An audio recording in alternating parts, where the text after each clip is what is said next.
program and the different benefits that this program can bring to your company. So just to name a few that come to mind, first, you're bringing young international talent to your company. A lot of these young professionals are bilingual, they speak fluent French, maybe other languages as well. So that's definitely a benefit for your company, and it's adding diversity to your company as well. Second, you are training future leaders. So a lot of these candidates come from some of the best business schools and grande écoles in France. So you have really motivated young professionals that are going to be joining your team. Thirdly, it is a very fast and streamlined visa process.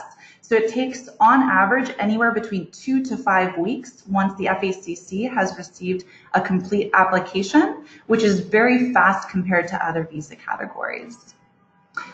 Strong reputation with the U.S. Embassy in Paris. So the FACC, we have very strong relationships with our embassy contacts, and we go and meet with the non-immigrant visa chief every year, and they've provided us with very positive feedback on our programs. And currently we still have about a 99% approval rating, which has been very consistent from previous years, which is very positive to see. And lastly, this program supports diplomacy between nations. So this is really the core mission of this program, which is a very positive mission to support.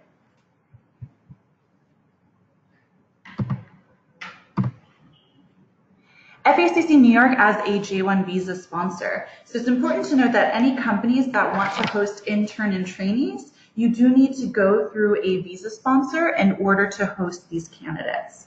So the FACC New York, we have been designated as a J1 visa sponsor in the intern and the trainee categories by the U.S. Department of State for over 45 years, so a little bit of time. And what our main job is to do is really to guarantee that participants and host companies comply with exchange visitor federal regulations. So these are the regulations that govern this program that are created by the U.S. Department of State. And so what we are really responsible for our candidates, for our companies, is to make sure that for both parties, the program is a positive experience and is a success. So we remain available to our companies, to our candidates throughout the mission to make sure that we're there to provide them with any support that they need. And you'll see at the bottom, we have a little graphic that outlines the relationship between Department of State, the FACC New York, which is almost acting as the intermediary between host company, intern, and trainees, and the Department of State. So the exchange visitor application process, I did want to give a quick snapshot of what this process looks like. So for step number 1, this is the application prep. So once a candidate has received an internship or a training offer, the candidate will then need to complete the J1 visa request form online. Once that web form is completed, that's when the FACC is first notified of a new application. So what we then do is reach out to the candidate and the company with the checklist and the deadline for the application documents. Step number 2, file processing. The host company and candidate prepare and submit all of the application materials that are required. And the FACC, we will then review all of the materials and confirm the eligibility as either an intern or a trainee. Step number 3 is file processing. The FACC calls the candidate for a Skype interview in English. And during this English interview, we also like to provide them with a pre-departure orientation to really ensure that they are prepared for life in the United States. We also walk them through the embassy appointment to make sure that they know what kind of questions they're going to be asked so that they can best prepare. Once the candidate passes the Skype interview, then the FACC issues and sends out the form DS 2019, which is also known as the Certificate of Eligibility to the candidate in France. And then they are able to complete step number 4, which is their embassy appointment. So the candidate will schedule their appointment at the U.S. Embassy in their home country, and then the candidate will receive their visa within 2 to 3 days. And then they are ready to start their program. So what I always like to do as well, just to keep our companies informed and updated on the current immigration climate, I always like to go over the past administration's focus versus the current administration's focus to give you an idea of where we're at regarding the climate of our exchange visitor program. So in the past, specifically under the Obama administration, they were very focused on health, safety, and well-being of candidates. And this really came about in 2011. There was a bit of a scandal with the J-1 visa program. It was in Hershey's, Pennsylvania, and it was at a chocolate factory where they were big users of the J-1 intern and trainee categories and summer work travel, more specifically. And what happened is that these candidates felt that they were being used as cheap labor, they had bad housing, they had very bad stipends, and they felt like they were training very long hours. But overall, they felt like they were not in the United States to discover American culture, but that they were being used as cheap labor. So in true European fashion, they decided to go on strike, and they called a lot of different media outlets to come to watch them strike about this program. And this got a lot of bad media publicity around the exchange visitor program. So what Department of State decided to do was to do a complete scrub of the exchange visitor program. And they went out into the field, they talked to exchange visitors, they talked to host companies. And at the end of their investigation, they came out with Subpart A, which was an amendment to the Code of Federal Regulations that govern this program. And what they really put an emphasis on was to ensure that there were no instances of trafficking, of student abuse, and that the health, safety, and well-being of all the candidates and the cultural aspect of the mission was really upheld. Now, all of those points are still very important currently, but under the new administration's reign, we've seen a little bit of a change in the focus. Now we see, especially after the release of BAHA, the Buy American, Hire American Executive Order, we've seen an increased focus on American prosperity and national security. So two really big factors that we've seen affecting our exchange visitor program in relationship to these 2 points is number one, ensuring that intern and trainee positions are not taking opportunities and primarily jobs away from Americans. So we want to ensure that all of these exchange programs are being used for internships, for training programs, and really with cultural immersion at the focal point. And second is an increased vetting at U.S. embassies and ports of entry. So with that in mind, what we see is that candidates are being asked additional questions regarding their exchange visitor program to really ensure that they're using the program for the right reasons. So for cultural exchange, for training, and also that they have non-immigrant intent. So what the FACC is doing is we're really ensuring that our candidates are prepared for their embassy appointments, for entry into the United States, that they know how to describe their program accurately in English so that they're best prepared to go to their embassy appointments and enter the United States. But yeah, the big changes that we really see are increased scrutiny on programs with a particular focus on compliance and on a focus of the cultural exchange aspects of the mission.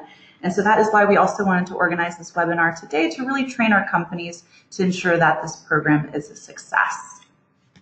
So now I'm going to pass it over to Elizabeth, and she's going to present some best practices to ensure that our companies are ready to make this program a success. Elizabeth? All right, well, thank you very much, Kristen. Now that we understand the purpose of the J-1 visa, let's dive into the details of how you can help your intern or trainee to obtain one and how to complete a successful training mission. First, we'll take a look at the candidate requirements for the J-1 visa. The two types of visas below are similar, but there are a few important differences. First, we'll look at the intern program. So an intern program can last between 3 weeks and 12 months. It is for foreign nationals who are currently a student or they have graduated within 1 year of their training start date. A trainee, on the other hand, can also be a minimum of 3 weeks, but the maximum of is 18 months. This is reserved for foreign nationals with a post-secondary degree and 1 year of relevant work experience completed outside of the United States. If they do not have this degree, we can also, in certain cases, accept 5 years of proven work experience in a related field. Now let's take a look at the structure required for a host company to be eligible to host an exchange visitor.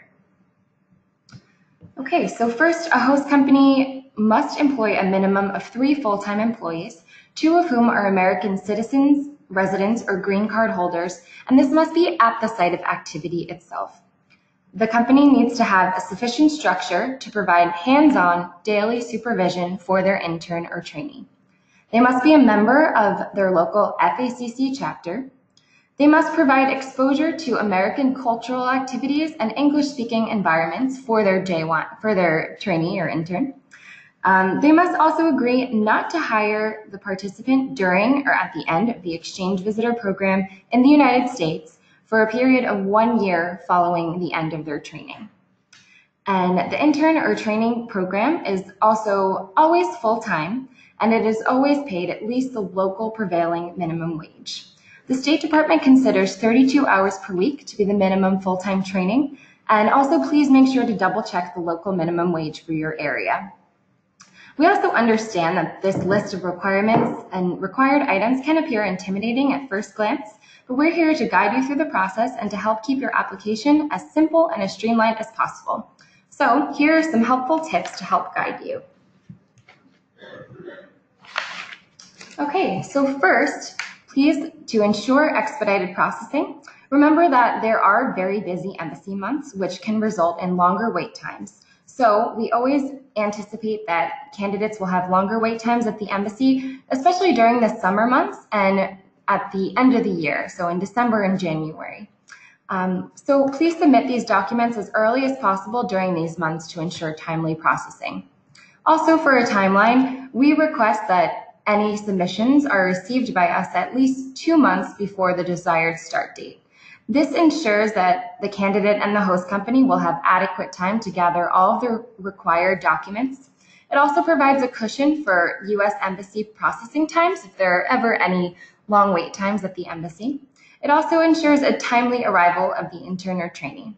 If your company wishes to host a VIE, we also always recommend submitting requests at least 3 months in advance instead of 2 to allow for business friends VIE contract processing. If you don't know what a VIE is yet, keep listening and I'll explain shortly. All right, and now just a few more tips for host companies.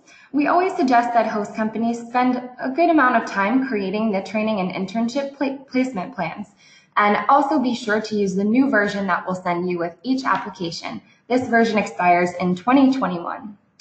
The training plan should have a strong focus on the cultural component of the visa, and also provide specific examples of how your company will expose your participants to American culture.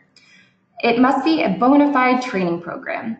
This means that exchange visitors are not here to work. They will be consistently learning new skills and new responsibilities in their field. Also, we recommend companies prepare for unannounced Department of State site visits. This means simply having a copy of Forms DS 2019 and the DS 7002 Training and Internship Placement Plans on hand, and also ensure an understanding of the purpose of the intern and trainee program. And it's great if everyone in your company does have an idea of the program and what is expected of the trainee. The following slides will also provide some best practices for companies filling out the DS 7002 training plan. Okay, so you might be familiar with this document. It is the first page of the plan. So I'm just going to click through and give some tips for how to fill it out. All right, so first you're going to write in the candidate's last and first name, their email address. You'll select their program category. This will be either a trainee or an intern. Next will be all of the information here that will need to be filled in by you and by your exchange visitor. You choose their occupational category, which in this case will be science. This intern's current professional field of study is chemical engineering. She has 1 year of experience. She has an associate's degree, which is a post-secondary collegiate degree, so that's definitely acceptable. This is when she got her diploma, and these will be the dates of her training. So she will be a trainee and not an intern since it's 18 months. The organization name will be down on this line here. This will be the legal name and address at which the intern or trainee will report daily. All right, so we put in the full address, fill in all that information. We include the website here. We also include the employer ID number, which is very important. The number of exchange visitor hours per week, in this case, is 32, which, as we said, is the minimum. The stipend will be here. So monthly, hourly, however you'd like to write that. Non-monetary compensation, this candidate will not receive any. A workers' compensation is necessary to host a candidate, and we always recommend that they are covered by the insurance. This company has 340 full-time employees, and this is their annual revenue. And this information is important to know if we need to schedule a site visit with the Department of State to check an eligibility for a host company. And if you will be hosting a VIE candidate, the monthly stipend is set by Business France and is based solely on the trainee's geographic location in the United States. If you're not sure of this amount for VIEs, feel free to leave it blank and we'll fill it in for you. And then at the end, please send this document to the exchange visitor to review and sign at the bottom. Okay, this is page 2 of the document. Please don't fill anything in on this page. This is just for the visa sponsor to sign, which is us, the FACC. All right, the next 3 slides are provided to assist you in creating the phase or phases of your exchange visitor's training plan. Feel free to return to these slides whenever necessary to review on tips for best practices. First, on the Form DS-7002, make sure that the address listed on this document is the address of the location at which the exchange visitor will train. If there'll be more than one site of activity or training site, please let us know, and we'll give you clear steps on how to proceed. Please use a minimum of the required phases required by the United States Department of State. This means for interns, 1 phase is required, and for trainees, it will be 2 phases. Also note that each phase of training must be different and must show a progression of skills being learned. Identical phases will not be accepted. Also, please make sure that the phase supervisor, not the main supervisor, signs page 5 of 5 of the corresponding phase. Okay. Next, please define all acronyms. This is necessary so that all who read the plan can understand its content clearly. Also, estimate the duration of business travel and note if it will be supervised. Please note also that exchange visitor business travel is limited to 5 business days per month. Interns and trainees are also prohibited from leading a team or completing projects unsupervised, so avoid language that implies otherwise. We suggest using terms like assisting with and completing under the supervision of. Unacceptable terms would be working autonomously or managing employees. As a reminder, interns and trainees with the exchange visitor program must always be supervised. They are never permitted to manage, train, or hire any other company personnel, so that's why we give these suggestions. Please also send a fillable PDF form of the GS-7002, as this will be necessary for CVIS entry. If you can't sign the document electronically, don't worry about it. Just send us sign the copy manually and send that, and then send a separate fillable version, which does not need to be signed. If you're having trouble saving the document, simply save it to the desktop and then update Adobe. And finally, please be sure to adhere to the agreed upon training plan. If any changes occur, inform the FACC so that the DS-7002 can be updated as necessary. Also be aware of the content of the plan and be able to explain how the intern or trainee is progressing.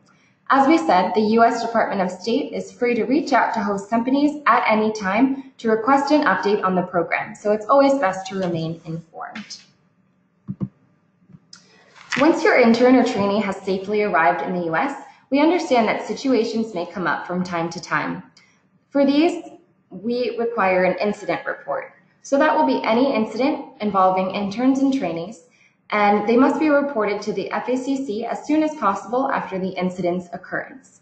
Situations that do require a report include anything that puts at risk the intern or trainee's health, safety, and/or well-being. This may include natural disasters, crime, dangerous living conditions, serious health issues, or any health condition requiring hospitalization of 48 hours or more. Further, any inappropriate action at the workplace, such as harassment, violent behavior, bullying, unsuitable host conditions, and/or work hour wage violations. If you aren't sure if an incident report is required, simply reach out to us and we'll let you know. Next, we'd like to provide you with a short guide or a who's who, which introduces important actors in the exchange visitor world. First, we have us, the French-American Chamber of Commerce. Our job is to support the health, safety, and well-being of all of our candidates. We also issue all DS 2019 Certificate of Eligibility documents, which allow exchange visitors to attend their visa appointments at U.S. embassies abroad. We also provide operational services for intern and trainee cases. Next, we have the U.S. Department of State. They are overseers of the exchange visitor visa program. They create and enforce all non-immigrant visa regulations. It's important to note that exchange visitor programs are administered by the U.S. Department of State and not the Department of Labor. So diplomacy and not employment is always the central goal. The Office of Private Sector Exchange Administration, or OPA, is next. They monitor and enforce full compliance with department regulations, and they're the ones who might perform a site visit. They also respond to complaints and incident reports as well. Some continued information. The Bureau of Educational and Cultural Affairs, or ECA, their main goal is to increase the mutual understanding between people of the U.S. and people of other countries. Customs and Border Protection, or CBP, manages entry into the United States, and U.S. embassies abroad issue J1 visas, extensions, and J2 visas as well.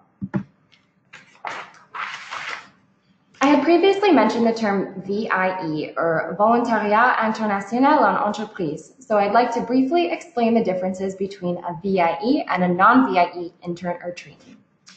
All VIEs and non-VIEs obtain the intern or trainee visa through the FACC New York, and it is the same visa for both categories. A VIE is a special contract, though, which is managed by Business France. Business France handles all the administrative aspects of the VIE, such as monthly stipend, insurance, transportation, and the recruitment process. For a non-VIE, the company will work directly with the FACC to bring exchange visitors to the United States. There are a couple of key program differences between the two categories. For an intern or trainee, there is no link with France required, though we still do work with many French companies for this visa category. It's open to all nationalities, and it mostly consists of student internships or stage conventionné. For the VIE program, it requires a partnership with France. It accepts only European candidates, and it's proud to accept a large number of highly skilled graduates with work experience. We're very proud that the United States so strongly supports the exchange visitor program, and we're always happy when host companies show their support for them as well. If you're looking for more ways to do so, we welcome you to share testimonials promoting the value of the program. For example, the benefits to Americans or American businesses that you've seen through the program, emphasizing the diversity and outreach that your exchange visitors have done, which might include volunteer efforts or other ways that they've gotten involved in the community. It also, if you could ensure compliance to the exchange visitor mission, which includes a focus on the cultural component, as we've mentioned, making sure that all managers and supervisors are aware of the FACC, the U.S. Department of State, and also ensuring that the training is following the pre-approved DS 7002 training plan. Also, signing and understanding the one-year non-employment statement will help to ensure that the mission of the visa is fulfilled. We do have a great number of situations in which we've heard of success stories of exchange visitors giving back to their community through volunteering or learning a new skill that would aid their training programs. We have two examples here. One is a VIE trainee with Credit Agricole. He was our FACC volunteer group leader for the 2018 Chicago Marathon. So we had a number of candidates participate in marathons across the country, participating in an international event and making a difference for hundreds of runners. It's also a great opportunity to meet other people and to meet new Americans.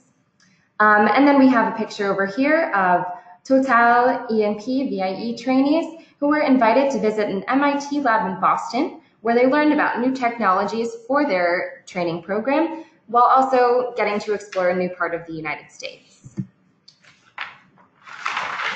We also have 19 FACC chapters across the country, which host regular events for interns and trainees. They range from professional networking and cultural events to holidays to gastronomy, and it's really a great opportunity for candidates and for host companies as well to benefit from local connections with a regional focus. So here we have some of our featured events around the country. In Washington, D.C., they're having a night at the Riviera, on the Riviera, to celebrate Carnival and the beginning of Mardi Gras.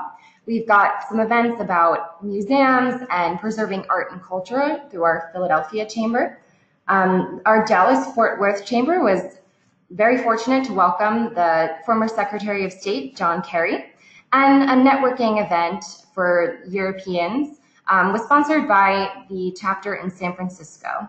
So it's clear that our chapters are doing a great job of combining American cultural aspects with a Franco-American twist and Franco-American community. We have events for intern trainees in New York City as well, which have included museum visits, city walking tours, and holiday parties. Exposing exchange visitors to American culture is truly one of our main concerns. Here's just a simple list of the chapters around the country to see if there's any that you'd like to get more involved in. And if you'd like to contact us or get more involved with our community, feel free to reach out to us and tag us on social media and follow us on Facebook, on Twitter and Instagram. We have that official hashtag as well. And we also send out a monthly newsletter in English and a bi-monthly newsletter in French. And if you're not on our mailing list for that, please just reach out and we'll be happy to add you. Also, just a quick note about program changes. If your exchange visitors program is going to change, should you contact the FACC? The answer is always yes. For any changes to an internship or training program, prior approval by the FACC is always required, so please inform us as soon as you are aware of any possible changes. Situations which may include that would be requesting an extension of the program, which would also include a $250 fee or $500 if it's done quickly before the program's extension.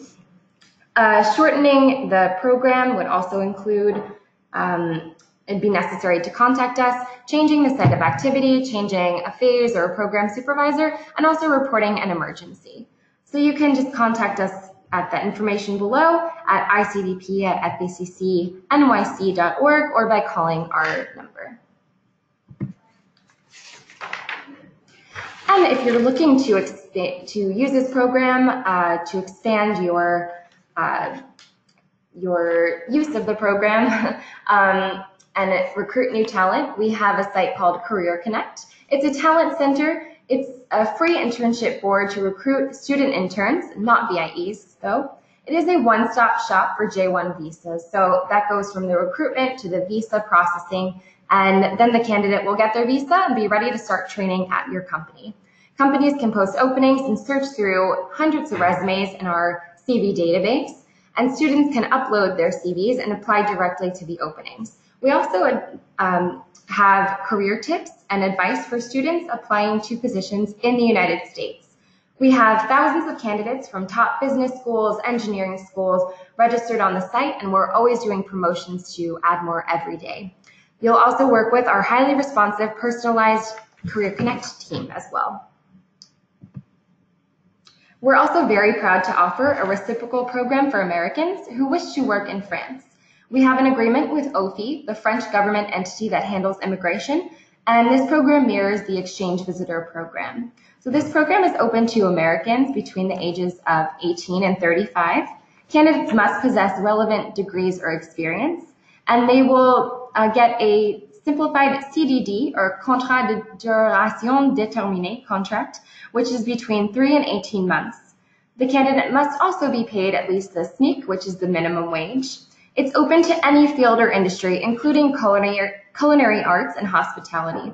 Just to give you some examples of the numbers that we had 35 outbound program participants last year versus 1,000 French participants that came into the United States. So we'd really love to boast these numbers. The program is free to encourage more companies to use the service, and so far it's been extremely popular with startups, restaurants, and educational institutions. We'd love for you to use the program yourself and test it out. And finally, I'd like to introduce you to our Exchange Visitor Program team. First, we have Martin Bishop, our Managing Director, Kristen Young, Associate Director of ICDP, Crystal O'Connor, Erica Rodas, Maria Pograszewska, myself, and Megan Fleck as well. So we're always here to work with you and the candidates from start to finish and look out for our exchange visitors' health, safety, and well-being. So don't hesitate to reach out to us. There you go. Okay, so just before we start with questions, I just wanted to let you know that we do have some upcoming workshops coming up, including the completion of a successful DS 7002 form in the next few weeks. If you have any additional comments on what you'd like to see moving forward, please complete the survey that we'll send out tomorrow. And I think now we'll open up the floor for questions. All right, thank you, Elizabeth. That was wonderful. And just to remind everyone, on the right-hand side, you'll see a little scroll option that's labeled questions. So if you would like to ask any specific questions, feel free to type it in that box and we'll get to as many as possible. And just to start, I have a question that came in.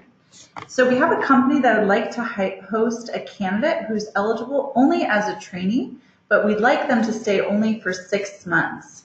Can we fill out just one phase of training as the program is so short, Elizabeth? Actually, for a trainee, the trainees always require at least 2 phases. So even if a trainee has a plan of 3 weeks, which is the minimum, it will require 2 phases. An intern always requires just that 1 phase. Okay, great. Yeah. And another question, can an exchange visitor come to the United States early to find housing and to get settled? Okay, so for a non-VIE, they can absolutely come early. They can come up to 30 days before the start date of their program. This is different for a VIE. They have to attend a day of integration in France to make sure that they understand how their program works. And because of their insurance, which starts always on the 1st of the month, they do need to come, they cannot come early. So they need to come on the 1st of the month or after. Great, and I see a question asking if everyone is going to get a copy of the recording. Yes, we are absolutely going to send a copy of the recording and also the PowerPoint PDF as well, so that you can review it at your leisure. Another question we have, if we use solely VIEs at this time, so just the VIE program, how do you help with the paperwork, or is it all with Business France? And we can answer that in 2 parts. First, for the VIE program, that is actually done in partnership with Business France. So Business France's side, what they do is they ensure that the VIE contract is signed and approved in France with the French counterparts for your company. And then once the French VIE contract has been signed, the FACC as a visa sponsor then jumps in order to process the visa application. So that's part 1. And then part 2, if you're asking also about the non-VIE program, if you're interested what that looks like, basically you would come to us either with a candidate already selected or with an internship offer, and we would help you with recruitment.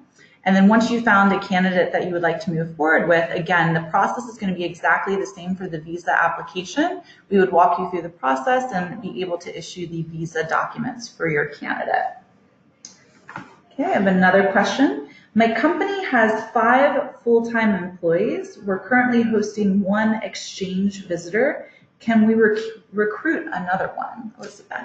Okay, so actually the answer would be no, you cannot recruit them just yet. We do have that ratio of 3 full-time employees for 1 exchange visitor.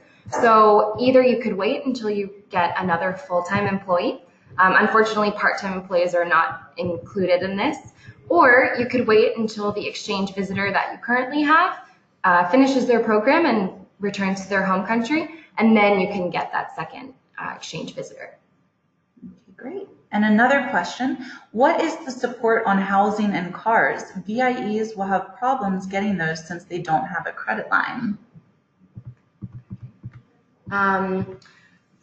So for housing and cars, we have a couple things that we offer our exchange visitors. We have an orientation guide that we provide them with, which it includes detailed steps about how to reach out to their DMV, their Department of Motor Vehicles, and getting a license and things like that.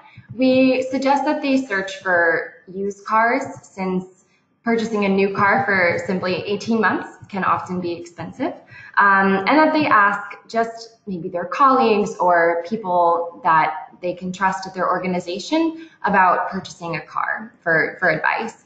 And for housing, many companies can offer to provide the first week, first month for their exchange visitors, and then it is up to the exchange visitor to find housing. And again, we do provide solutions for that in our orientation guide and also in our interviews with the candidates. We always ask them what their monthly budget is for rent, and we suggest that they don't spend more than 30% of their monthly budget on rent to make sure that they are properly budgeting their finances and that they have ample money to do other things and not simply spend it all on food and housing.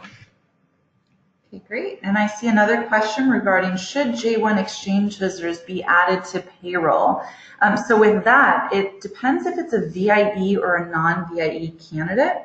For VIE candidates, because they are paid by Business France in France, it goes directly into their French bank account. In those cases, you might not necessarily need to add them to payroll because they're being paid on the French side. However, if they're being paid by the US entity, you're welcome to add them to payroll. We actually, in our orientation guide, have a whole document explaining how to complete the W-2 form to add them to your payroll, and many companies choose to do so. That's definitely an option. Another question, workers' compensation. How does it work for the candidates? If they have an accident, are they going to be covered? And I know this was specifically for VIE candidates. We have liaised with Business France to ask them this question as well regarding their insurance. The good thing about the VIE contract is that the candidates have extremely good coverage through their insurance. So we have been informed by Business France that if the candidates get into any accidents on the work site, they are going to be covered through their Business France insurance. Now with Department of State, they have always indicated to us that interns and trainees must always be in compliance with Department of Labor requirements, even though these candidates are under Department of State programs. They've been a little bit vague about that point, but what they've said to us when we've asked them a bit further is that they said that candidates they recommend should always be added to workers' comp when possible. Okay, so I think those are all of our questions. If you have any questions that you think of after today, please do not hesitate to send us an email to icdp@facc-NYC.org. We'll also be sending out a copy of the PowerPoint and the recording, and if you want to review it or share it with your team, don't hesitate. And we're always happy to schedule phone calls to give additional information, so don't hesitate to reach out. Yeah, thank you very much. All right, thank you everyone. Have a great day. Bye.